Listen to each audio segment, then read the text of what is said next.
La grande scène ouverte sur le parquet pour danser et le grand chapiteau qui grouille de monde, Etheline de Boom était bien de retour ce week-end à Lone Plage. Les habitués ont pu retrouver leur marque et ceux qui découvraient le festival, il y en a peut-être encore, ont pu en avoir une pleine et entière représentation avec cette 20e édition anniversaire. Ça nous rajeunit tous, bien entendu. On a fait une petite expo photo ici sur le festival, à l'entrée du festival, et j'ai eu l'occasion de parcourir 20 années de photos, parce qu'on a sélectionné quelques photos et ça m'a fait plein de souvenirs de belles choses qu'on avait vécues ici sur le festival, qu'on a retrouvé avec sa dimension telle qu'elle était auparavant la crise. Donc oui, on a rajeuni vraiment. Et sur scène, les groupes qui se succèdent apportent chacun un son différent, une lumière, une énergie différente, mais sur le parquet, la tradition demeure, danser au son qui vient de la scène.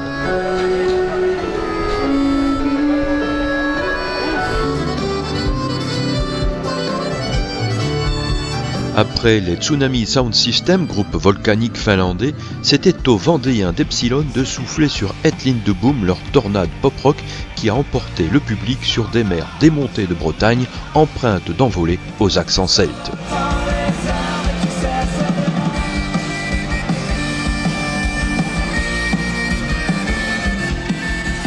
Etheline de Boom est un festival qui se veut familial.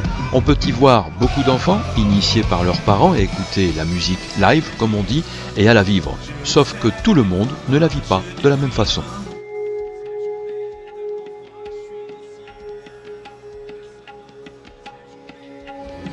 Il ne faisait pas froid samedi soir sur le festival, la tempête Epsilon a quand même réussi à faire monter la température sur le parquet où de danser on a fini par sautiller sur place façon pogo. Le public était bien chaud, fin prêt à accueillir Govincer pour le dernier concert de la journée à l'univers musical totalement différent, encore une fois. Franchement, je suis honoré d'être là parce que c'est vrai que c'est pas une évidence forcément parce que je fais de la chanson plutôt réaliste, aussi de la chanson basée sur l'époque dans laquelle on vit et en même temps il y a un côté très atemporel aussi dans les chansons. Voilà, c'est dans la musicalité en tout cas. J'essaye justement de pas trop être catalogué dans l'air du temps, pas trop suivre les modes justement pour ne pas être démodé et je pense que c'est un peu l'esprit du festival aussi.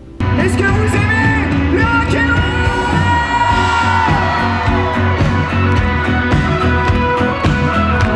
Je viens du nord de l'Hexagone, on est dimanche, il est 20h.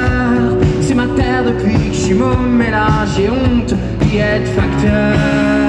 Govincer dépeint notre société en mettant à l'honneur les anonymes, le voisin de palier, les oubliés sur le ton de la mélancolie qu'un Pierrot rêveur et triste sur son croissant de lune pourrait lui envier.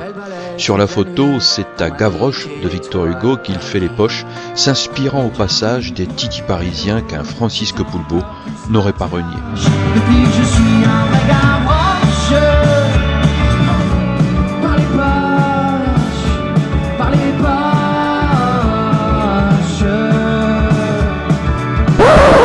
Et soudain, l'absurde au cœur de la fête, la caméra Delta TV doit s'éteindre lorsque d'autres caméras et tous les téléphones portables peuvent continuer de filmer le concert. Incompréhensible décision du manager de Govincer.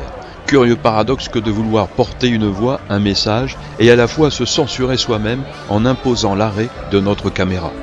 Moins fair-play que l'image qu'il veut donner de lui, Govincer est le seul artiste à avoir interrompu notre reportage. Ce qui n'enlève rien au festival Etheline de Boom, qui fut une fois encore et pour ses 20 ans, un grand millésime.